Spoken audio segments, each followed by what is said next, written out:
Medyo horror lang.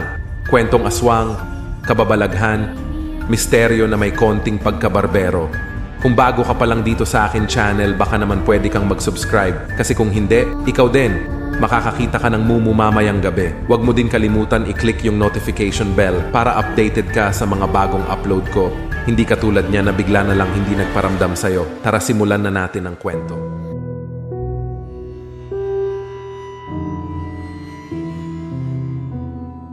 Hi sa lahat ng avid readers dito.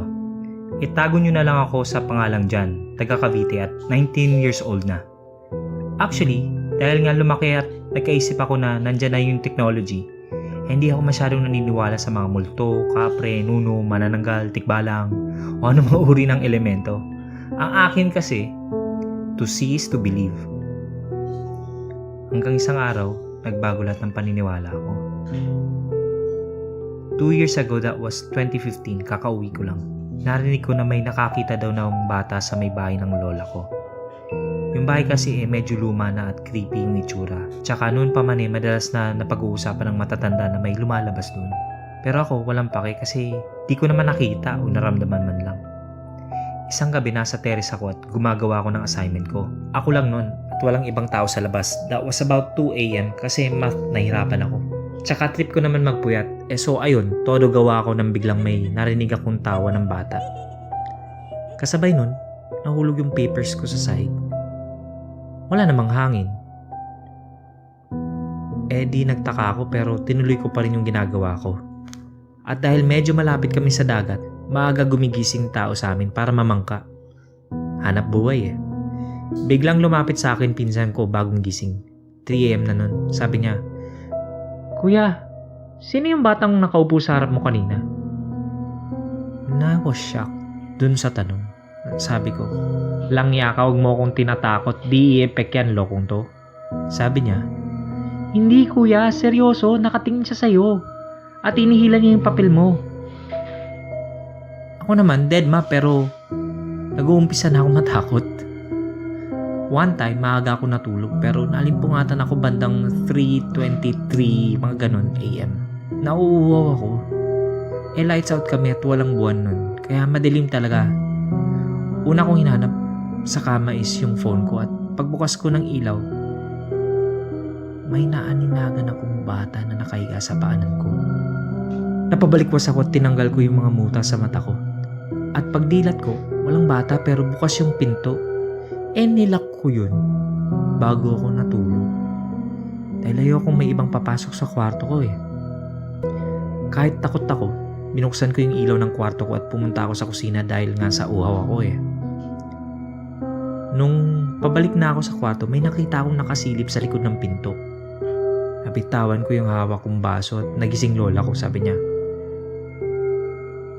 "Ano ba minasag mo dyan? Tabi, ako at magliliko. Pumasok ka na sa kwarto mo at may pasok ka mamaya." Ilang sandali pa, patulog na ako nun. Nalimutan ko isara yung pinto. Pikit ako pero gising isip ko. Narinig kong lumalangit-ngit yung pinto. Sobrang creepy nung tunog. Wala namang hangin na nagtutulak sa pinto para gumalaw. Kasi mahina din fan ko At dahan-dahan minulat ko ang mata ko. At yun, di ako makapaniwala sa nakita ko. May bata nakatayo sa may gilid ng pinto. Nakatungo pero kita kong nakangiti at tinig ko din yung hayop na bungisngis. Kaba, takot, mangiyak-ngiyak. Halos gusto ko nang sumigaw pero walang lumalabas na boses.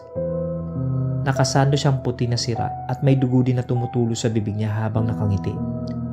Di ko alam gagawin ko hanggang sa tumilaok yung manok ng kapitbahay at sa isang iglap na wala siya. Takbo naman ako kay lola at kwento ko sa kanya nangyari. Hindi ko malilimutan yun at di ako nakasagot sa lola ko. Akala ko tapos na kasi after nung pangyayaring yun, 1 week naman na ang lumipas pero di na naulit. Isang tanghali, walang tao sa bahay dahil namamalengke si lola. Kakatapos ko lang kumain at nararamdaman kong nadjijebs ako. Di punta akong CR. Yung CR namin ay medyo maluwag. Pagpasok mo, may 2 salamin na pinto. Nakabukod yung shower sa bowl. Yung salamin na pinto naman namin blurred. Pero kita mo kung may tao sa loob. So heto, jumejebs ako at nakikiramdam at nag-FB at the same time. Nag-scroll ako ng scroll, biglang may umihip na hangin. Kulob ang CR namin may kisame at walang lusutan ng hangin.